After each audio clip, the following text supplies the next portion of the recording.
పిత పుత్ర పవిత్రాత్మ నామమున ఆమేన్.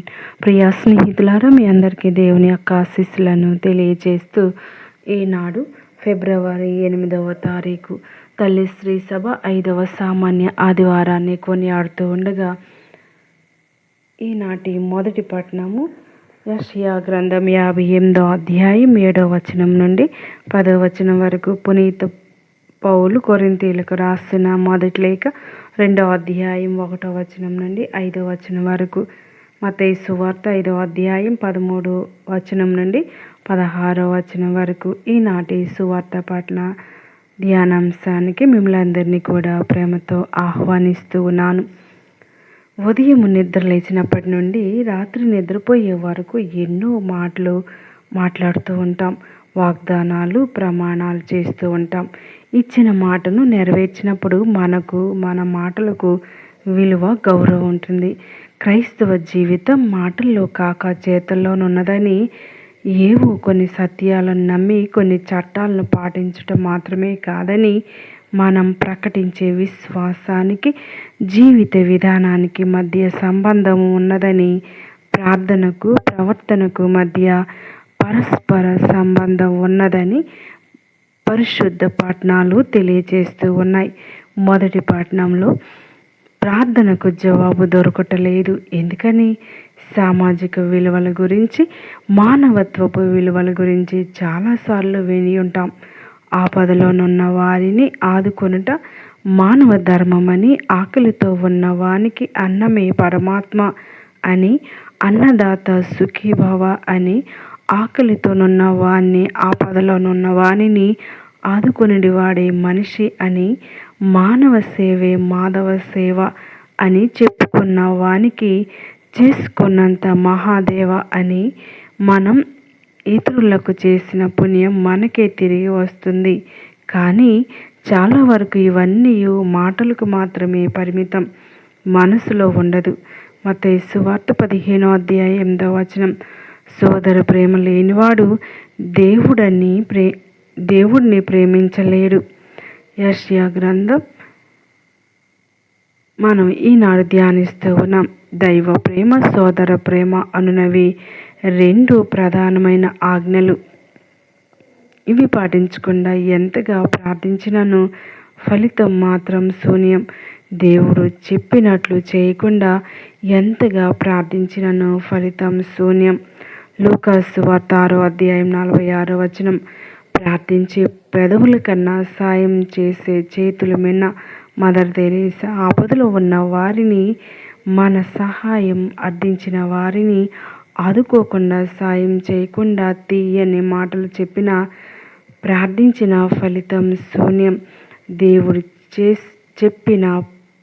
చేసిన పుణ్యక్రియలు చేయకుంటే దేవుడు మన ప్రార్థనకు సమాధానం ఇవ్వరు. ఇతరులను ఆదుకుంటే దేవుణ్ణి ఆదుకున్నట్లే. దయామయులు దేవుని దయను పొందుదురు. మత్తయి సువార్త 5వ అధ్యాయం 7వ వచనం. పేదవానిని ఆదుకున్నచో ప్రభువునకే అప్పు ఇచ్చినట్లు ఆ అప్పును ఆయన తప్పక తీర్చును. సామెతల గ్రంథం 19వ అధ్యాయం 17వ వచనం. ప్రవక్తలకు, దేవుని సేవకులకు సహాయం చేస్తే తప్పనిసరిగా దేవుని ఆశీర్వాదం ఉంటుంది. అడిగిన ప్రతి వానికి ఇస్తే,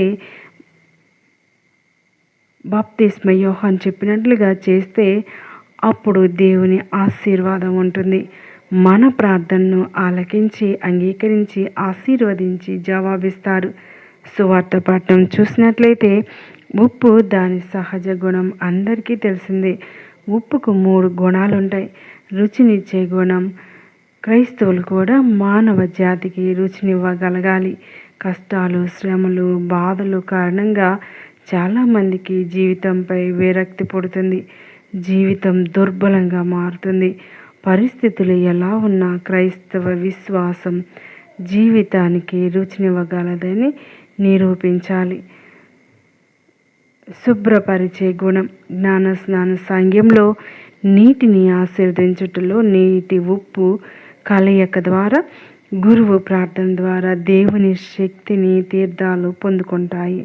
ఈ తీర్థమును ఉపయోగించినప్పుడు ప్రజలు, వస్తువులు, స్థలాలు పవిత్రపరచబడతాయి.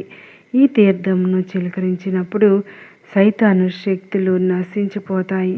ప్రస్తుత సమాజంలో ప్రజల మధ్య నైతిక విలువలు దిగజారిపోతూ ఉన్నాయి.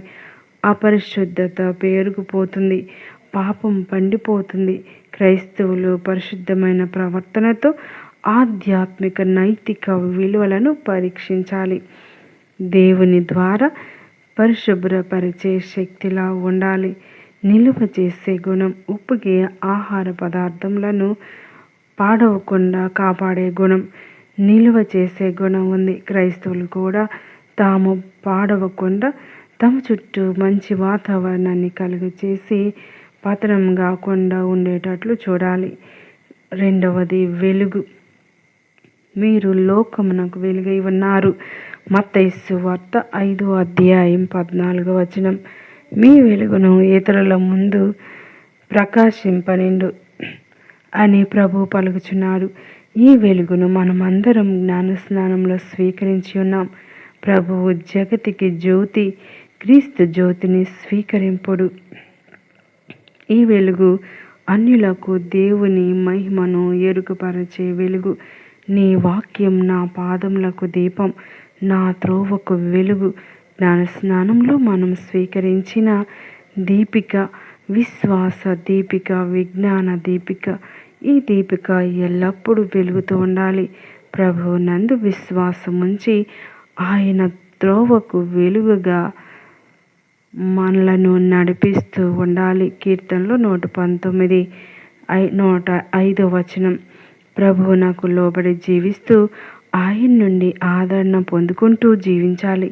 సత్కార్యము, దేవుని మహిమ. ఏదైనా ఒక మంచి పనిని చేస్తే వచ్చేటువంటి పేరు మనకు, మన తల్లిదండ్రులకు, మన కుటుంబంకు వర్తిస్తుంది. అదేవిధంగా దేవుని బిడ్డలుగా ఆయనను మహిమపరచాలి. అందుకుగాను దేవుడు చేయమని చెప్పిన పుణ్యక్రియలు, సత్కార్యంలో కొన్ని చేయుట ద్వారా మనం దేవుని మహిమపరచడం మన కర్తవ్యం. దేవుని మహిమార్థం సత్క్రియలు చేయాలి. మన ద్వారా దేవుడు చేసే మేలులకు గాను దేవుని స్తుతించాలి. మన ద్వారా దేవుని ఆత్మశక్తిని పని చేయనివ్వాలి. ఈనాటి 2వ పట్టణంలో పౌలు గారు బోధిస్తూ ఉన్నారు. మన క్రియలు, ఉపన్యాసం మరియు విశ్వాస ప్రకటన అంతయు దైవాత్మ శక్తి ద్వారానేనని, మన విశ్వాసం మానవ వివేకం పైన కాక దేవుని శక్తిపై నిలిచి ఉన్నదని ప్రకటించాలి. మానవ ప్రేమను, సోదర ప్రేమను కలిగి జీవించాలి. మన విశ్వాసమును మాటలకు మాత్రమే పరిమితం కాకుండా క్రియారూపం ప్రకటించాలి. ప్రియ స్నేహితులారా, మరి ఉప్పు ఏ విధంగా రుచిని ఇస్తుందో, వెలుగు ఏ విధంగా వెలుతురునిస్తుందో, అదేవిధంగా మన జీవితాలు కూడా ఉండాలని ప్రభు మనలందరినీ కూడా ప్రేమతో ఆహ్వానిస్తూ ఉన్నారు.